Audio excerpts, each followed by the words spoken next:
Object అంటే ఏంటి? మనం ఈ వరల్డ్‌లో ఎక్కడ చూసినా ప్రతీదీ ఒక ఆబ్జెక్ట్ కదా!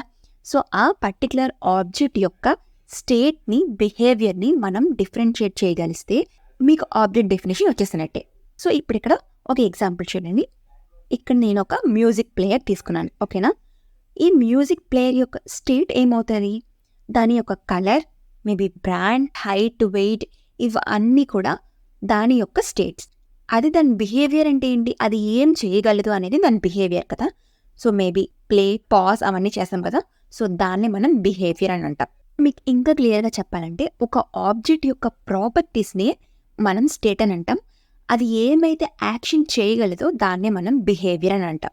ఇప్పుడు దీన్నే మనం ప్రోగ్రామింగ్ టర్మ్స్‌లో మాట్లాడుకోవాలనుకుంటే స్టేట్‌ని మనం variables or attributes or fields అని అంటాం.